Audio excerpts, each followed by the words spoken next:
start.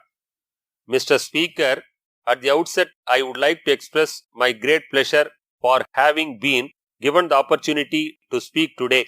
The discussion on the Governor's address gives us an opportunity to review the activities done by the government and discuss those which are planned during the course of the year.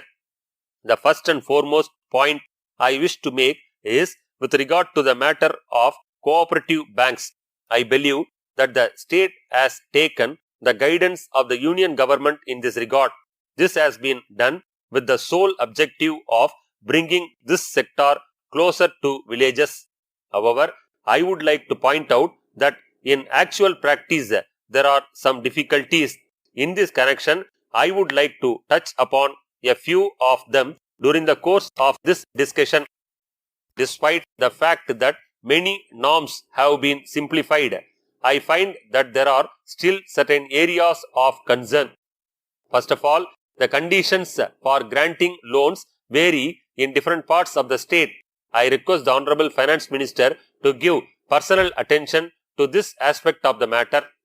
On the other hand, I would like to request the government to waive loans of small farmers affected due to recent drought in different parts of the state. I am very glad to note that many new schemes have been announced for the welfare of the poor and needy people. You will remember that recently few slum board buildings collapsed, causing great loss to the occupants. It appears that the buildings were not built properly and have weakened in course of time.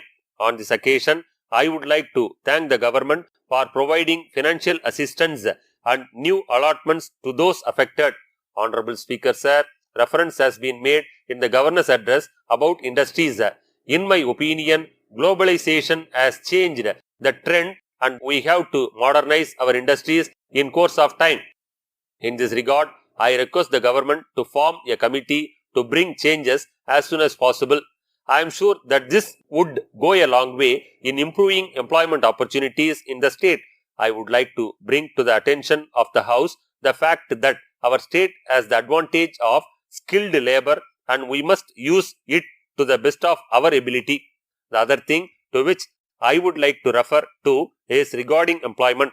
There is a proposal for giving preference in government employment to educated youth whose parents are illiterate. In this connection, I request that their annual income can be taken into consideration to help those from poorer sections of the society. On this occasion, I wish to point out that the new farm laws proposed by the state could not be implemented due to notification of a central act in the matter. As you are aware, due to sustained protests by farmers in several parts of the country, the central law has now been repealed. I would therefore request the government to bring back the state legislation as early as possible as it is more suited to the needs of our farmers. The next point I would like to bring to your kind attention is bus transport. Due to the pandemic, the transport corporations could not run buses normally for about 1 year. Moreover, the price of diesel has increased to a great extent. Due to this, they suffered huge losses. In order to make up for this, I find that there is a proposal to increase the bus fares. In the circumstances, I would request the government to think of running electric and solar buses. I hope and trust that we would be able to reduce expenditure on fuel in this manner. At the same time, this would be helpful in reducing pollution. Mr. Speaker, finally, I would like to say a few words on the power situation. You are aware that electricity is important for our activities. It is a matter of great satisfaction that in the last few years we are nearly power surplus. However, due to huge losses, the electricity board is forced to raise the tariff. I would like to suggest solar energy in this matter also.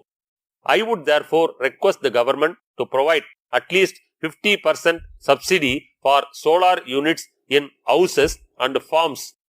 I am sure that this would go a long way in conserving our resources and reducing pollution.